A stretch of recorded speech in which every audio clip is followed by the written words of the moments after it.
Ya Bapa, pada saat ini kami datang kembali ke hadirat-Mu. Kami mohon Tuhan, urapan-Mu dinyatakan di tengah-tengah kami, sehingga kami kembali diingatkan, kami kembali dikuatkan, bahkan kami juga mengizinkan diri kami membuka diri, membuka hati untuk boleh diingatkan, bahkan ditegur oleh kebenaran firman Tuhan. Kami serahkan Tuhan setiap bagian-bagian yang kami baca, kami serahkan setiap uraian-uraian yang disampaikan. Biarlah itu bukan karena pikiran atau kehendak sendiri, tetapi karena Allah ingin menyatakan bahasa kasih-Nya untuk kami semua. Urapi setiap jemaat-Mu yang ada di tempat ini, demikian juga untuk hamba-Mu, biarlah di balik keterbatasannya, Roh Allah yang beracara dengan kuasa-Mu yang tidak terbatas. Dalam nama Tuhan Yesus Kristus, kami serahkan untuk renungan firman Tuhan ini. Amin. Selamat pagi Bapak Ibu yang dikasihi Tuhan. Puji Tuhan, semangat dan sukacita nampak di wajah jemaat-jemaat Tuhan. Biarlah ini yang terus menjadi kekuatan kita di dalam menjalani hari-hari. Bapak Ibu yang dikasihi Tuhan, pada kesempatan ini mari kita membuka bagian Alkitab kita dari Matius pasal 4. Matius pasal 4 ayat yang pertama sampai dengan ayat yang ke-11. Kita membaca bergantian. Saya membaca ayat yang ganjil, nanti Bapak Ibu membaca ayat yang genap.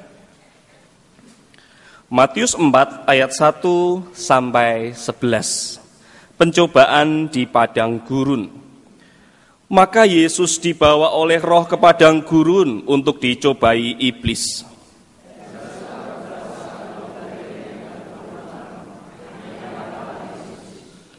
Lalu datanglah si pencoba itu dan berkata kepadanya, "Jika engkau anak Allah, perintahkanlah supaya batu-batu ini menjadi roti."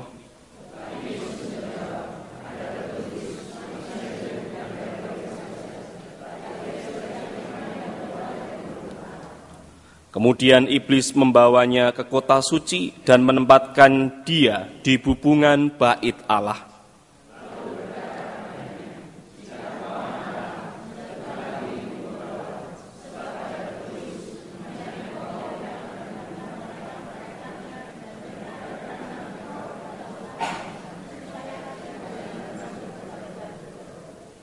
Yesus berkata kepadanya, "Ada tertulis, janganlah engkau mencobai Tuhan Allahmu."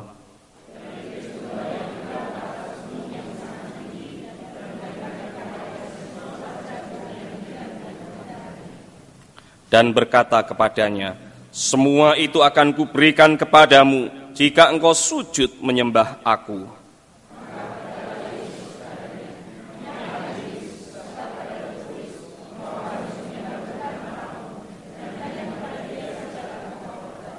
Lalu iblis meninggalkan dia, dan lihatlah, malaikat-malaikat datang melayani Yesus.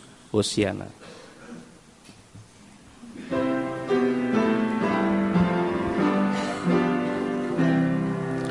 Hosiana,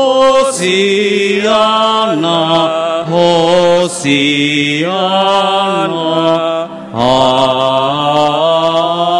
amin, amin.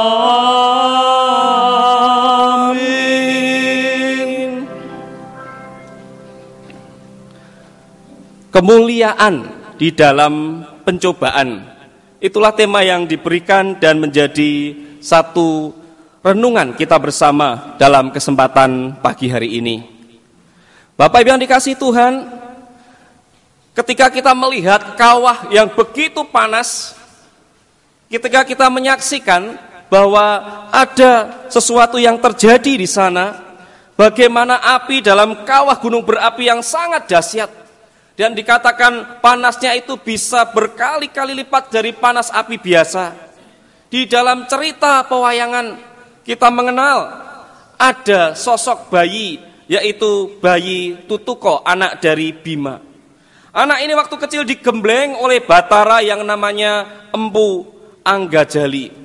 Dan apa yang terjadi, bayi kecil ini dilemparkan, dibuang ke dalam kawah yang sangat panas sekali.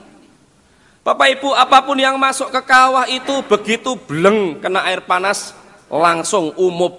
Ya, kalau kita di beberapa daerah, di daerah yang sangat panas sekali, ada kawahnya, bawa telur mentah, taruh di situ, sebentar lagi telurnya matang. Apalagi jabang bayi yang masih merah. Tetapi Bapak Ibu, yang menarik ketika bayi itu dilemparkan buleng ke dalam kawah itu, yang terjadi sebentar kemudian adalah bayi ini keluar, tetapi dia menjadi sosok yang sangat kuat, yang sangat hebat, dan terkenal menjadi tokoh yang hebat dalam pewayangan, yang terkenal dengan kekuatannya, yaitu otot kawat balung wesi, Gatot Kaca. Inilah Gatot Kaca yang hebat, Gatot Kaca yang kokoh, kawah yang mengerikan, kawah yang berapi. Justru bagi Tetuko itu menghasilkan satu kekuatan yang luar biasa. Inilah di tengah-tengah pergumulan, di tengah-tengah penggodokan itu, di dalam kawah Condrodimuko itulah, maka muncul sosok yang kokoh, muncul sosok sang pembela orang-orang yang ada, yaitu pembela kebenaran, sang Gatot Kaca. Nah Bapak Ibu, lalu apa hubungannya dengan kemuliaan di tengah pencobaan? Bapak Ibu, kalau kita melihat dari bagian Alkitab ini, di sini dikatakan bahwa Yesus dibawa oleh Roh ke padang gurun. Setelah Yesus mendapatkan satu inaugurasi kemuliaan, dan ada proklamasi surgawi yang mengatakan, inilah anakku yang kukasihi, kepadanya aku berkenan. Yesus seperti mendapatkan stempel ketika dia akan mengawali pelayanannya. Dan setelah dibaptis, setelah mendapatkan kemuliaan yang luar biasa, Yesus dibawa oleh Roh, dia dibawa naik, yaitu ke padang gurun. Beberapa penafsir mengatakan gurun ini adalah gurun Yesimon, yaitu gurun di dalam PL memiliki arti pembinasaan. Yang ada di sana adalah satu tantangan yang sangat-sangat mengerikan. Yang ada di gurun itu adalah bagaimana banyak binatang-binatang buas. Yang ada di gurun itu digambarkan gurun yang sangat besar sekali, yaitu panjangnya 50 dan lebarnya sekitar 20 km, 100 km luasnya lebih kurang. Bapak Ibu, orang-orang menganggap bahwa gurun itu tempatnya roh-roh dan kuasa-kuasa kegelapan berdiam. Nah, di tempat inilah Yesus dibawa. Dia baru diangkat kepada kemuliaan, tetapi dia dibawa kepada tempat yang menurut banyak orang tempat yang paling mengerikan. Dan di tempat ini Yesus dicobai oleh iblis. Bapak Ibu, kalau kita melihat bagian Alkitab ini, bagian yang digunakan dengan kata dicobai, di sini adalah seringkali orang berpikir kalau dicobai itu adalah menggoda untuk melakukan hal-hal yang salah. Tetapi ketika melihat dalam bahasa Yunaninya, di sini mencoba atau dicoba itu dari kata peirasin, yang artinya adalah menguji. Nah Bapak Ibu, di dalam bagian ini kita akan melihat, yaitu di dalam ujian atau cobaan yang terjadi, kita belajar hal yang pertama, yaitu ketika kemuliaan dalam pencobaan, apa yang diperoleh. Yang pertama, ketika ada tantangan, ketika ada pencobaan, yang terjadi adalah orang-orang yang teguh dan setia akan mendapatkan kemenangan atas karsa. Apa itu yang dimaksud karsa? Karsa itu kerso, karsa itu kehendak, karsa itu kemauan. Aku maunya kepenak, aku maunya semua serba lancar. Ini menjadi pemikiran setiap orang. Dan Bapak Ibu, di padang gurun ini kehendak Yesus, di padang gurun ini keinginan Yesus diuji dengan luar biasa. Dan Bapak Ibu, kalau kita melihat dari bagian ini, di tempat seperti gambar slide yang ada, di padang gurun ini sering terjadi fata morgana karena matahari begitu panas terik. Dan Bapak Ibu, di sana ada banyak batu-batu. Ketika Yesus berpuasa 40 hari 40 malam, maka secara manusiawi, karena dia manusia ilahi, dia pun mengalami yang namanya lapar. Di tengah lapar ini sang iblis datang mencobai dia. Dalam bahasa yang coba saya sampaikan sederhana, Yesus, engkau juga manusia, engkau juga merasa lapar. Kalau engkau lapar, coba ubah batu-batu itu jadi roti. Bapak Ibu, menarik ketika saya masih kuliah di saat dosen saya membawa 2 batu dari Israel, dari padang gurun di sana. Dan 2 batu itu, ketika batu itu ditepuk plek, bentuknya kayak roti. Nah Bapak Ibu, di tengah kondisi padang gurun yang terik, yang panas, orang sudah lapar, sudah lelah, ada fata morgana. Iblis bilang ubah batu itu jadi roti. Baru di mata aja orang sudah tergoda. Batu itu rasanya kayak apa? Bentuknya kayak roti. Tetapi apa? Di sini Yesus ditawari hal yang enak. Yesus, engkau lapar, buat sendiri, batu itu jadi roti. Tetapi Yesus tidak turut kepada apa yang disampaikan oleh iblis. Yesus tidak jatuh dalam karsa atau kehendaknya sendiri. Dia tidak serta-merta menuruti hal itu. Lalu ketika Yesus menang dalam bagian ini, lalu iblis juga membawa dia ke tempat yang sangat tinggi, menunjukkan kemewahan dan kemegahan kerajaan-kerajaan dunia ini. Dan apa yang terjadi ketika tawaran itu diberikan, yaitu semua akan diberikan kepadamu asalkan gampang. Sembah saja aku, kata iblis. Bapak Ibu, bayangkan kalau saya dan Bapak Ibu ditawari, tiba-tiba diajak ke Gunung Kawi atau Gunung Kemukus. Semua maumu tak turuti, syaratnya siji, kamu harus jadi hambaku. Bapak Ibu, banyak orang jatuh dan beberapa orang juga terlena ketika tawaran-tawaran dunia. Tawaran dunia itu rasanya tidak membuat kita sulit, enak sekali. Mau kaya cepat, gampang. Pergi ke tempat-tempat yang seperti itu. Tetapi disinilah kehendak itu diuji. Disinilah karsa itu dicoba. Apakah kesungguhan hidup kita hanya terarah kepada kehendak kita sendiri, atau sebaliknya kita belajar menaklukkan kehendak karsa kita di bawah kehendak Tuhan. Bapak Ibu, menarik ketika mempersiapkan bagian ini, yang terjadi adalah Yesus, dia tidak mau disetir oleh iblis. Yesus tidak mau tunduk di bawah kaki iblis, karena dia tahu iblis itu adalah bapa penggoda, bapa pencoba. Iblis adalah orang-orang yang dulu adalah malaikat-malaikat yang jatuh, dan kerjaannya adalah membawa orang-orang menjauh dan membawa mereka ke dalam dosa. Bapak Ibu, ketika kita melihat bagian ini, Yesus dia bisa menguasai karsanya. Tapi kalau kita bandingkan ke belakang, bagaimana Adam dan Hawa jatuh karena apa? Karena karsa.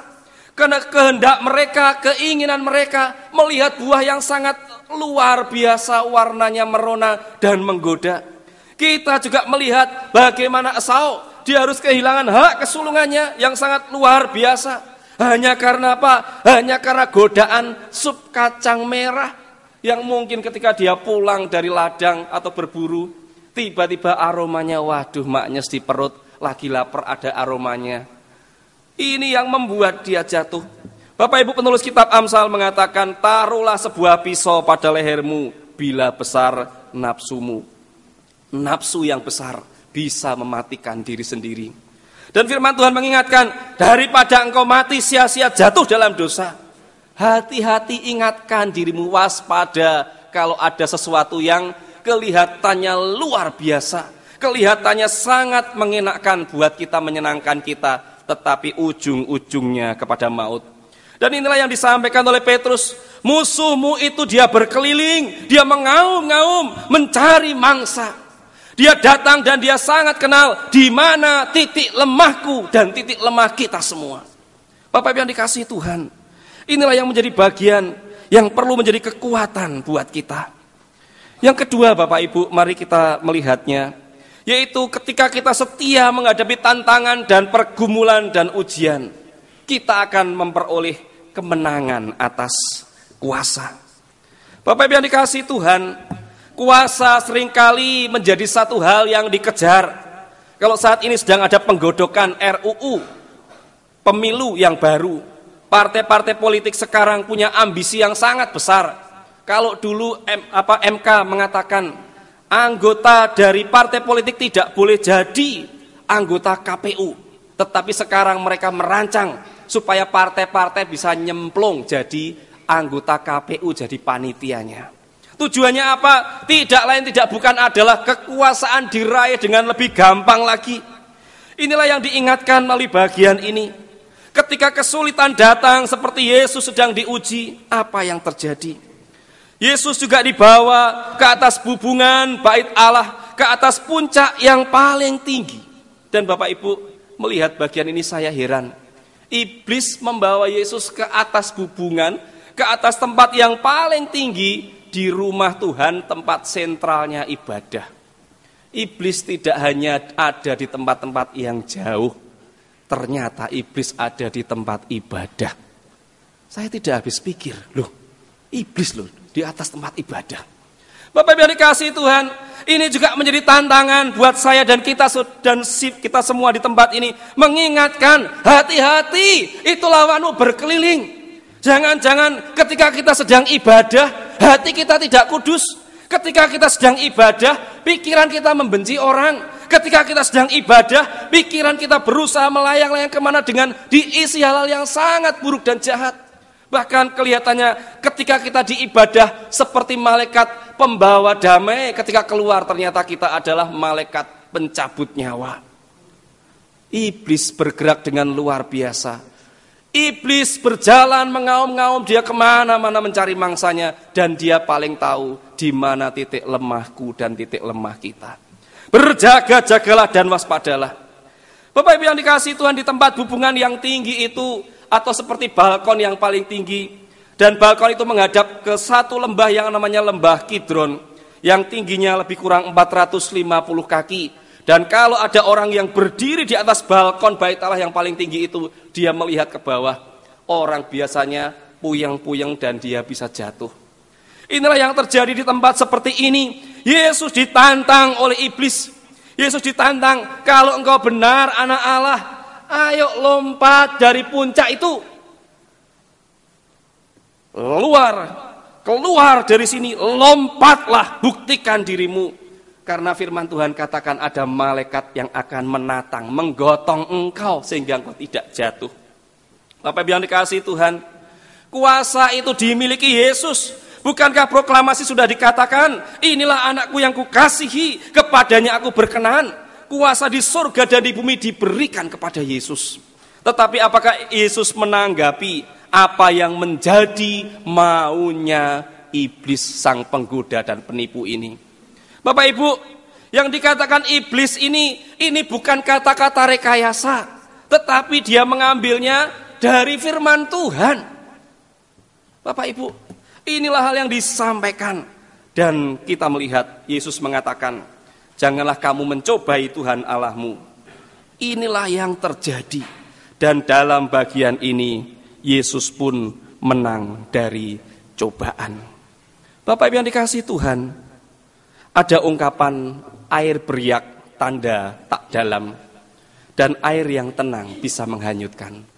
Biasanya kalau jagoan-jagoan yang ilmunya cetek atau baru saja belajar, ya keluar dari padepokan, wah menjadi sombong. Ini loh aku, sekarang aku punya kekuatan, sekarang aku punya ilmu, sekarang aku jadi orang yang hebat. Tetapi sebaliknya, orang-orang yang ilmunya tinggi, pertapa-pertapa itu biasanya tidak banyak belagu, tetapi dia punya kekuatan yang luar biasa. Inilah Bapak Ibu godaan untuk mengumbar kuasa seringkali datang, dan itu digunakan iblis untuk menjatuhkan orang-orang percaya. Apa kekuasaan yang kau miliki? Apakah kekuasaan itu berupa jabatan? Apakah kekuasaan itu berupa kemampuan kita di dalam keuangan? Apakah kekuasaan itu karena kita mentang-mentang punya banyak pengikut? Apakah kekuasaan itu karena kita orang yang populer?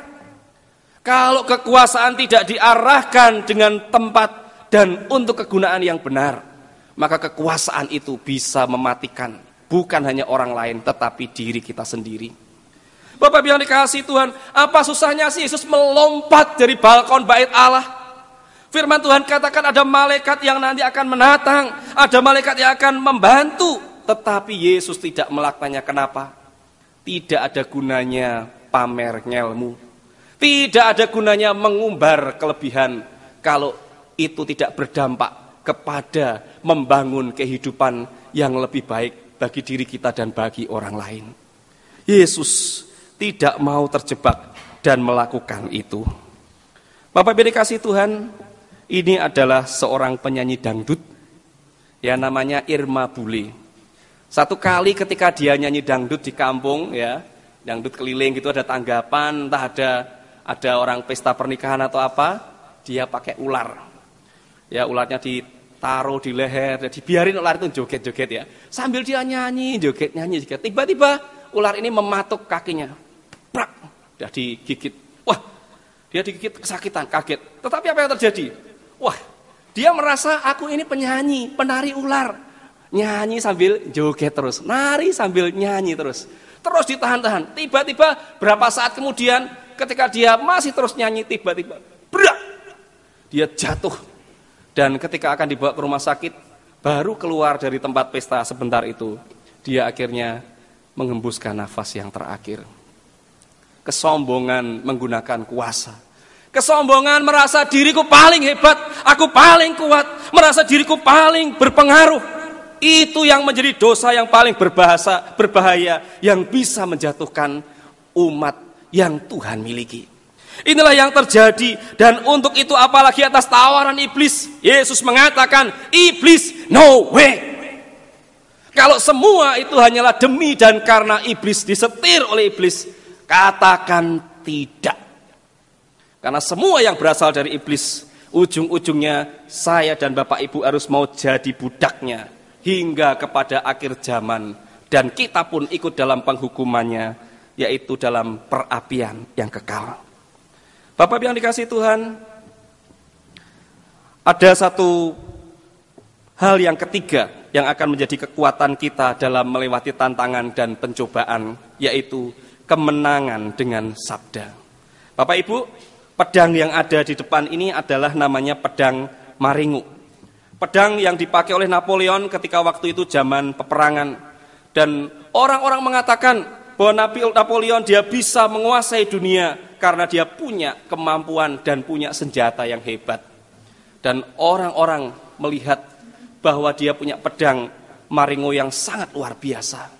Dikatakan pedang ini jangankan untuk membunuh orang, untuk memotong mentega itu, wah cepat sekali. Jadi dikatakan ketika bertempur berperang, pedang ini kalau dia berperang seperti ngiris mentega tajamnya. Bapak Ibu, pedang ini sangat ampuh. Inilah pedangnya Napoleon.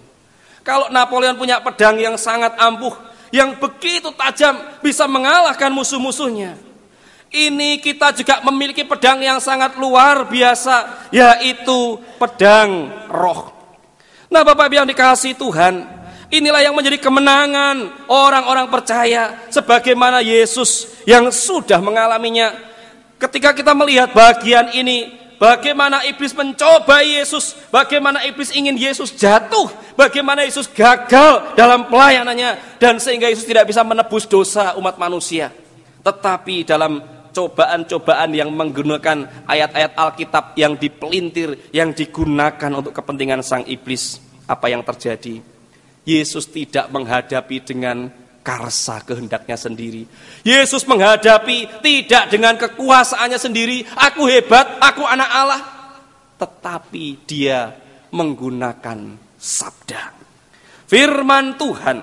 Inilah firman yang sangat luar biasa, yaitu seperti firman itu digambarkan seperti pedang bermata dua, yaitu siapapun yang mendengarnya, baik yang menyampaikan atau yang mendengarnya, itu akan mengalami satu gerakan, satu sayatan. Dan sayatan itu berguna untuk membangun kita. Sayatan itu berguna untuk apa? Untuk membuat luka-luka batin kita itu dipulihkan. Inilah yang namanya pedang roh. Inilah perlengkapan senjata Allah yang disampaikan oleh Paulus kepada jemaat di Efesus, yaitu bagaimana orang supaya menggunakan firman Tuhan. Masalahnya Bapak Ibu, kalau tadi iblis begitu gencar, dia mengaum-ngaum mencari mangsa seperti singa yang lapar. Sudahkah kita memiliki pertahanan dan kesiapan untuk menghadapinya? Senjata yang diperlukan kita bukanlah pedang beneran, tetapi pedang roh, yaitu firman Tuhan. Lalu yang menjadi tantangan berikutnya, bagaimana kita punya firman Allah? Ya, kita harus baca firman ini, kita harus dekat dengan Tuhan, kita harus melekat dengan Bapa. Kalau saya dan Bapak Ibu tidak pernah dekat dengan orang tua kita tidak akan pernah kenal Dia. Tetapi kalau kita dekat dengan orang tua kita tahu apa yang menjadi maunya orang tua kita. Demikian juga hidup kita dengan Tuhan. Sudahkah hidup kita sungguh-sungguh dekat dengan Dia? Bapak Ibu, Yesus, Dia dicobai, tetapi justru pencobaan ini mendatangkan kualitas ujian yang mantap. Yesus lulus. Di zaman perjanjian lama kita melihat Ayub, orang yang sangat kaya, konglomerat terkaya pada waktu itu. Hartanya habis, anaknya semuanya mati. Tetapi dia tidak mau mengutuki Tuhan, karena dia tahu kebenaran firman Tuhan. Dia tidak jatuh dalam dosa. Bapak Ibu dikasihi Tuhan, satu kali ada seorang raja yang hobinya gemar berpetualang. Dia masuk ke hutan-hutan dan dia mengajak penasehatnya. Bapak Ibu, ketika dia masuk ke hutan, lalu dia mengeluarkan pedangnya, karena di hutan itu kadang ada ranting-ranting, ada alang-alang banyak ya. Dia coba mengebas-megas, membersihkan itu. Dan ketika dia sedang melakukan mengebas-ngebas itu, memotong ranting-ranting yang menghalanginya, apa yang terjadi? Ternyata tidak sengaja, waduh, dua tangannya, dirijinya putul. Waduh, lalu apa yang terjadi? Wah, dia marah-marah, waduh, bagaimana ini dua jariku putul, terkena pedang yang sangat tajam itu. Wah, bagaimana penampilanku sebagai raja? Aku akan dikenal sebagai raja yang tangannya putul, raja yang cacat. Wah, lalu dia tanya kepada penasehatnya, penasehat, bagaimana ini? Lalu penasehat mengatakan, Baginda Raja, bersyukurlah untuk setiap apa yang terjadi, sebab kita tidak tahu apa yang akan terjadi di depan sana. Wah, lalu sontak raja ini mengajak pulang penasihat dan beberapa orang, kita pulang ke kerajaan.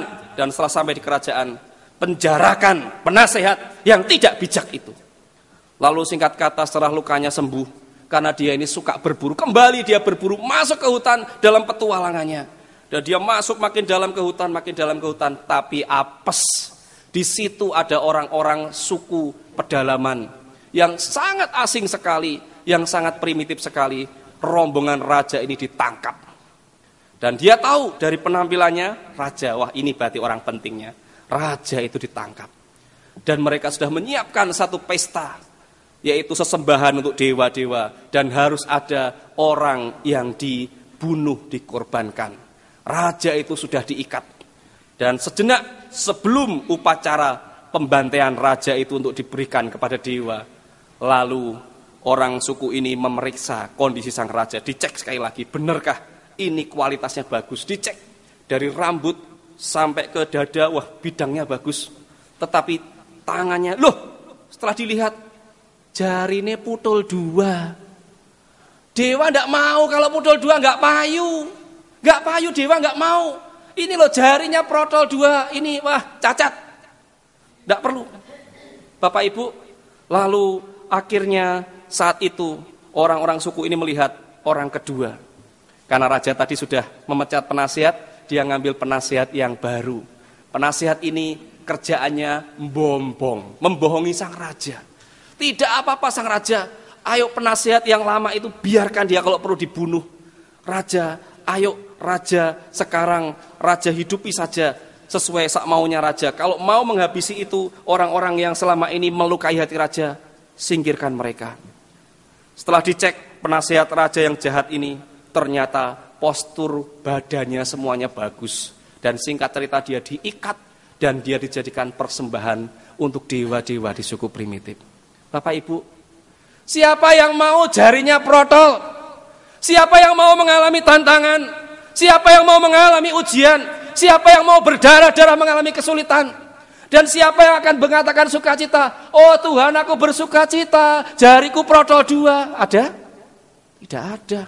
Tetapi bagaimana kita menyikapi tantangan itu dengan bijak, dengan menengadah kepada Tuhan. Tuhan, kalau aku mengalami kesulitan, kalau aku mengalami pergumulan, kalau aku mengalami sakit penyakit yang lama, kalau aku mengalami masalah dalam keluarga, kalau tantangan datang silih berganti.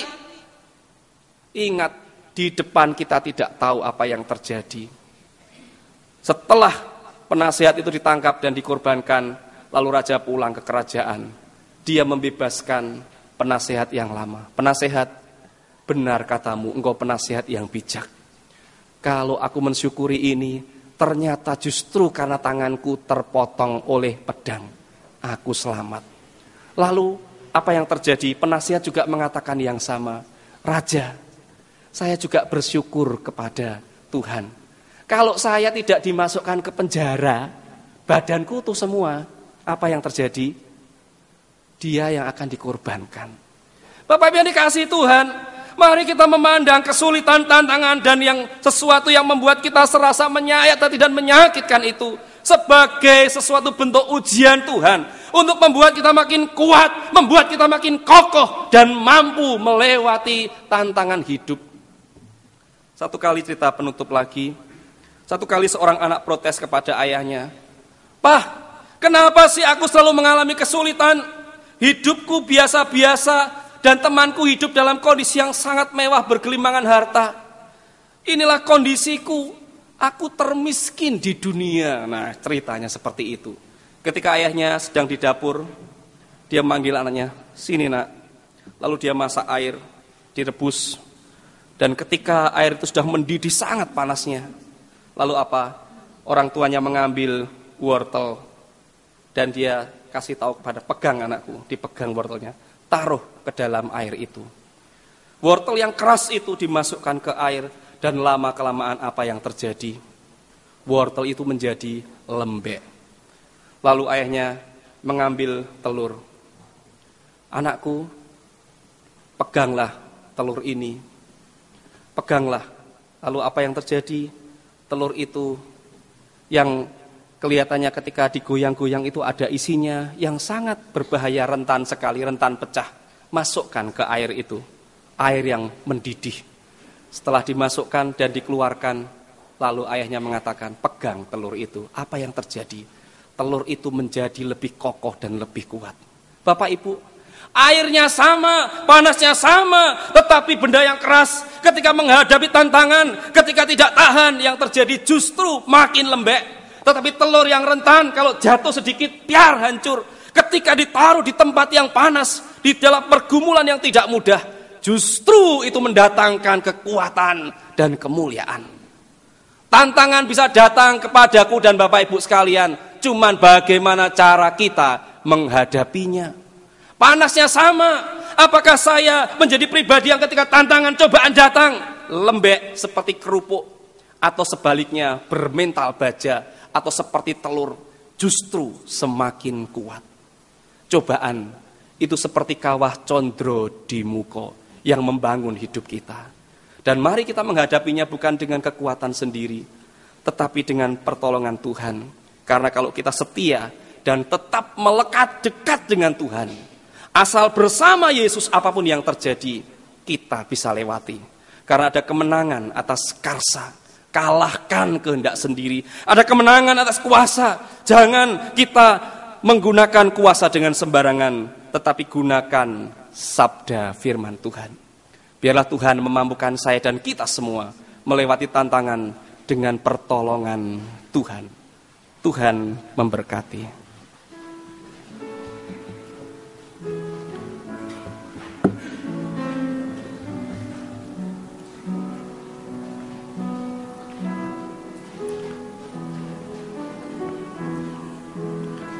Ya Bapa,